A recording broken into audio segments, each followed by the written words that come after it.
माता Savitribai Phule children academy चलाने वाली और देखा जाए तो इस शोषित पीड़ित वंचित समाज की खास करके महिलाओं को, सोती महिलाओं को जगाने वाली दीदी निर्देश हमारे साथ है आज। और मौका बड़ी महत्वपूर्ण बात करने का है क्योंकि इस समय जो देश बिल्कुल आग की लपटों में जल रहा है, कहीं अग्निवीर योजना के माध्यम से तो कहीं ना कहीं शोषित पीड़ित वंचित समाज के साथ में हत्या, बलात्कार, लूटपाट के मामले में। तो सबसे पहले आपका हमारे चैनल पे हार्दिक स्वागत है।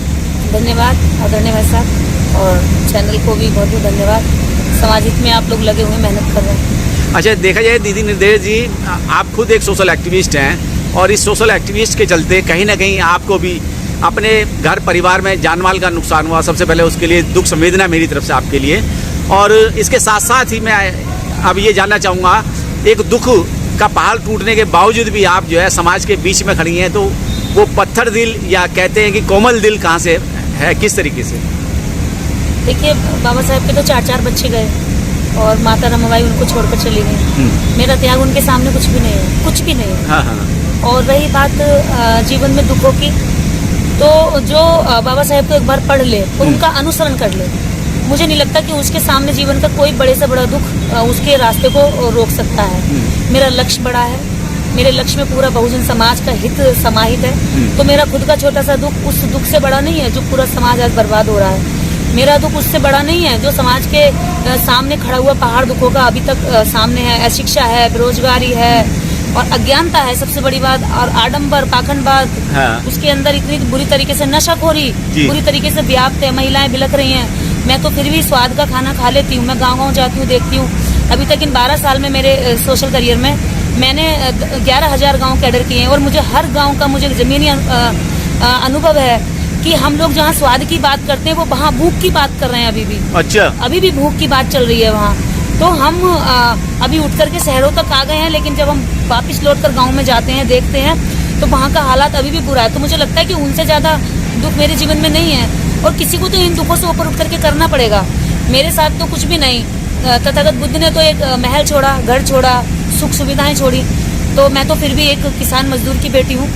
तो मेरा दिन रात उन लोगों में गुजरता है, काम करती हूँ, तो मुझे तो खुशी होती है कि जीवन काम आ रहा है। आपकी तमाम वीडियो हम देखते हैं सोशल मीडिया के जरिए। आप ऐसे रूरल एरिया में जहाँ लाइट नहीं होती, जहाँ मतलब कहने के लिए मखमली बिस्तर नहीं होते, ऐसी जगह जाके आप काम कर रहे हैं। तो इस प्रेरणा के पीछे की अगर बात की जाए तो किसको अपना अनुसरण करेंगे इस बात के लिए? इसके लिए मैं मेरी प्रेरणा स्रोत जिस तरह से मैं संघर्ष कर रही हूँ, माता सावित्रीबाई फूले, माता रमाबाई और बाबा साहेब और काशीराम साहब मेरे महापुरुष हैं, जिन्होंने हमेशा संघर्ष करके महापुरुष बने हैं। उनको किसी ने अवतार नहीं बनाया, उनको किसी ने यूं ही ला करके गद्दी पर नहीं बिठाया। उन्होंने जमीन से उठ करके काम किया, संघर्ष किया, सीढ़ी चढ़ करके वो ऊपर आकर के उन्होंने साबित करके दिखाया कि चुनौतियों का सामना करके भी हम किसी एक मुकाम तक पहुँच सकते हैं। अभी मैं जिन गाँव में जाती हूँ, इस तरह के हालात हैं कि वहाँ मैं अभी पिछले 2 महीने से बिजनौर जनपद में काम कर रही हूँ। बिजनौर जनपद के मैं अभी तक लगभग 30 से 40 गांव घूमी हूँ। मुझे एक गांव में सोने की जगह नहीं मिली क्योंकि मुझे जहां मैं रुक रही थी वो लोग कहीं चले गए और फिर मुझे आधी रात में मैं कहीं आ नहीं सकती थी। या फिर कई बार ऐसा होता है कि आपको बहुत सारा सम्मान मिलता है और कई बार ऐसा होता है कि बहुत अपमान मिलता है। लोग समझ नहीं पाते कि हम क्या हैं, हम क्यों उनके लिए आए हैं, कितना बड़ा त्याग कर रहे हैं। क्योंकि वो अभी अज्ञानी है, ना समझे तो हम उन पर गुस्सा भी नहीं कर सकते। तो मैं 4 दिन, लगभग 4 दिन जो पानी की टंकी होती है उसके अंदर जो मोटर की सुरक्षा के लिए कमरा बनाया जाता है, उसमें मैं वो डालकर सोई थी। और ये बात मेरे जब समर्थकों को बाद में पता चली तो बहुत नाराज हुए कि आपको सुरक्षा के नजरिए से दीदी वहाँ नहीं सोना चाहिए, शॉर्ट सर्किट हो जाए, पूरी लाइट का सिस्टम होता है उसके अंदर। तो जो मेरी कार्यकर्ता थी वो वहाँ पर उसकी रखवाली करती है बेचारी, वो उसने मुझे अंदर सुरक्षा के लिए वो दे दिया एक छोटी सी कोठरी और वो बाहर सोई। तो मुझे वो नहीं दिखाई दिया कि मैं कितने कष्ट में सो रही हूँ। मैंने कहा कि भाई आप ये देखो कि वो अपना कमरा छोड़ करके वो बाहर चली गई, उस कोठरी को छोड़ करके बाहर सो रही है।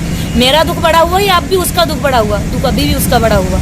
अच्छा निर्देश जी, आपको रोकते हुए मैं एक सवाल और मेरा अभी दिमाग में आ रहा है। वो बात ये है कि जिस तरीके से राष्ट्रमाता सावित्रीबाई फूले ने 1848 में महिलाओं को पढ़ाने के लिए पहली बार स्कूल की स्थापना करी और कहीं ना कहीं आप उस पर ही पार्टी को जो है लागू रखे हैं। आप कहीं ना कहीं शोषित पीड़ित वंचित समाज की बच्चियों को पढ़ाने का काम कर रहे हैं। क्या लगता है कि इस देश के अंदर अगर महिला साक्षर होगी, अधिकारी होगी, IAS PCS होगी, क्या इस देश का सुधार होगा? बिल्कुल होगा। अभी मैं यहाँ आपके सामने बैठी हूँ, शिक्षित होने की बदौलत है। और देश के अंदर जितनी महिलाएं आज बेबाकी से मंच पर बोल रही हैं या किसी ऑफिसर की कुर्सी पर बैठी हैं या किसी शासन की कुर्सी पर या प्रशासन की कुर्सी पर बैठी हैं, कलम चला रही हैं, तो वो शिक्षा की बदौलत है। और शिक्षा की महत्ता को ज्योतिबा फुले ने समझा था और इसलिए उन्होंने महिलाओं को शिक्षित करने के लिए माता सावित्रीबाई फुले को तैयार किया और माता सावित्रीबाई फुले को तैयार करके उन्होंने फातिमा बीसेक को तैयार किया और अन्य महिलाओं को तैयार किया। और तैयार होते होते हम जैसी मुंहजोर महिलाएं तैयार हो गई, उनकी बेटियां जो आज हर किसी से टक्कर लेने का दम रखती हैं, हर परिस्थिति के सामने डटे रहने की हिम्मत रखती हैं। तो ये मुझे लगता है शिक्षा की बदौलत है। और शिक्षा के साथ साथ जरूरी है कि आप अपने इतिहास से भी रूबरू हों, उससे आपको हिम्मत मिलती है। एकेडमिक एजुकेशन अलग होती है और सामाजिक दोस्त और दुश्मन को पहचानने की एजुकेशन अलग होती है। तो मैं महिलाओं से यही कहूंगी कि आप एकेडमिक एजुकेशन के साथ साथ अपने दोस्त और दुश्मन को पहचानने की भी शिक्षा जरूर लें। आप खुद एक महिला हैं और देखा जाए आपके साथ इतना बड़ा हादसा हुआ, परिवार में आपके पतिदेव की हत्या हो गई, उसके बावजूद भी आपने पीछे मुड़ के नहीं देखा, अभी भी निरंतर आप कार्य कर रही हैं। मैंने अभी हाल ही में आपको देखा कि पहाड़ों के अंदर ऐसी ऐसी जगह जहाँ घोड़ा गाड़ी भी नहीं जाती, लोग पैदल जाने में भी कई घंटे लगते हैं, ऐसे क्षेत्र में आप काम कर रही हैं। क्या रिजल्ट आ रहा है ऐसे क्षेत्रों पर काम करने का? ऐसे क्षेत्रों का सर ये हो रहा है जैसे मान लीजिए किसी बंजर जमीन पर, रेगिस्तान पर कोई बारिश पड़ गई हो और जब हम जाते हैं तो उनके लिए ऐसी लगता है कि कोई इस तरह का व्यक्ति आ गया जो आज तक हमारे पास इस तरह की विचारधारा लेकर नहीं आया। क्योंकि जहाँ 10-10, 15-15 घर के गांव हैं वहाँ तो कोई जाना ही नहीं चाहता, क्योंकि वहाँ जाकर के ना तो हमें कोई बहुत बड़ा मंच मिल रहा है, ना माइक मिल रहा है, ना फूलों से सुशोभित कोई हमें सम्मान मिल रहा है। वहाँ तो उनकी टूटी हुई खाट पर बैठना, पत्थरों में बैठना, नीचे बैठना, नाली के किनारे ही बैठना पड़ सकता है। और हो सकता है कि वो जिस जगह पर खाना खाते हैं उसी जगह पर इधर को बगल में बकरियां पल रही है, इधर रोटी बन रही है, तो यहीं बैठकर रोटी भी खानी है, सामने से बकरी आपके पोटी कर रही है और हम उसके सामने रोटी खा रहे हैं। कई बार वो अपनी पूंछ घुमाती है तो हमारे ऊपर भैंस जो है हमारे खाने में अपने पेशाब की छींटे भी फेंक देती है। ऐसे ऐसे हालातों में हम लोग रहना है, क्योंकि हम उनसे अगर इससे बचेंगे तो हम काम कैसे करेंगे? उनसे बचकर हम उनके बीच में काम नहीं कर पाएंगे, इसलिए कोई तो जाएगा, इसलिए निर्देश सही शुरुआत तो करनी पड़ेगी। अच्छा निर्देश जी, जिस तरीके से आप जो है ग्रामीण क्षेत्र में काम कर रहे हैं, पहाड़ों में जाके काम कर रहे हैं, ठीक है, और कहीं ना कहीं महिलाओं को जगाने का काम कर रहे हैं, इस बीच में एक बात और उपजती है जो महिलाओं से आप उनको समझाने और बताने की कोशिश करते हैं। कहीं ना कहीं कई बार जो है धर्म की आड़ में जो है कुछ ऐसे जातिवादी लोग आ जाते हैं, चाहे उसमें महिला भी हो सकती हैं, वो कहीं ना कहीं आप पे जो है बातों का प्रहार करते हैं, आपको ऊंचा नीचे कहने की बात करते हैं। तो उस समय आपके मन के अंदर क्या विचार आते हैं, कैसा फील करते हैं उस समय पे? देखिए हम कितना भी बुद्धा को पढ़ लें, बाबा साहब को पढ़ लें, हम हैं तो ह्यूमन बींग्स ही। हमारे अंदर गुस्सा भी है, प्यार भी है और कभी कभी निराशा भी होती है। लोग बहुत बार बहुत कुछ ऐसा बोल जाते हैं तो कुछ देर के लिए मन उदास होता है, लेकिन फिर से चिंतन करते हैं तो लगता है कि नहीं, पीछे नहीं हट सकते। और माता सावित्रीबाई फुले के ऊपर तो कूड़ा फेंका, गोबर फेंका, पत्थर फेंका, चरित्र पर भी हाथ डालने की कोशिश की गई।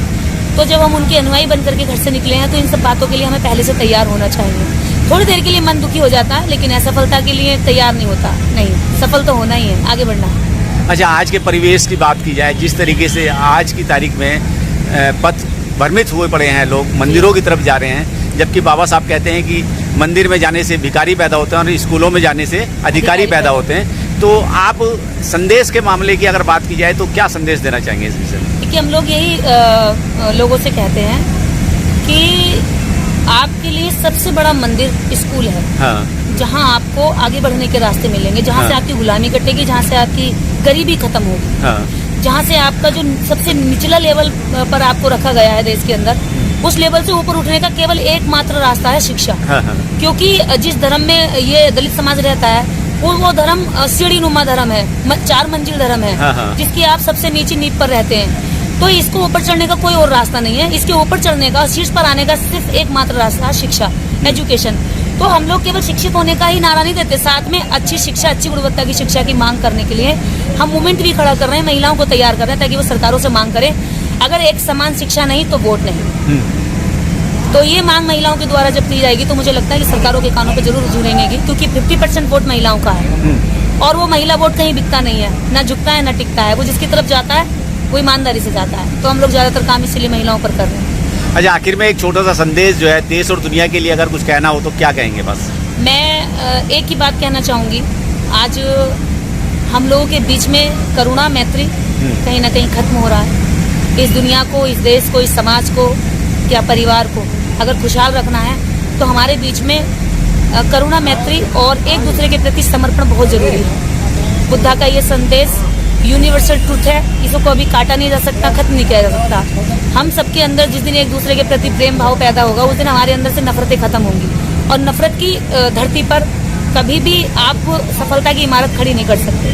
तो मुझे लगता है कि हम लोग पहले तो एक दूसरे के प्रति स्नेह रखें, प्यार रखें। अगर कोई आगे बढ़ रहा है तो हाथ पकड़ के उसको आगे बढ़ाइए, ये हमारी पहली नैतिक जिम्मेदारी बनती है। क्योंकि अगर कहीं जगह पर हम नहीं बढ़ पाए तो हो सकता है वो बढ़ जाए, वो आपका हिस्से का काम कर जाए। तो मैं तो यही संदेश देना चाहूंगी और विशेषकर इस बहुजन समाज के लिए इन हालातों में जब समाज के अंदर निराशा है, उनको लग रहा है कि राजनीतिक रूप से हमको दरकिनार कर दिया गया है, हमारी पार्टी भी पूरी तरीके से कहीं ना कहीं हमारे नेता की या हमारे नेतृत्व की कमी नेतृत्व की किसी न कहीं कमी रही है या फिर किसी तरीके से उसको हाईजैक किया गया है, क्या है हम पीछे की बात नहीं जानते और उस पर ज्यादा विचार भी नहीं कर सकते अभी यहाँ खुले मंच पर।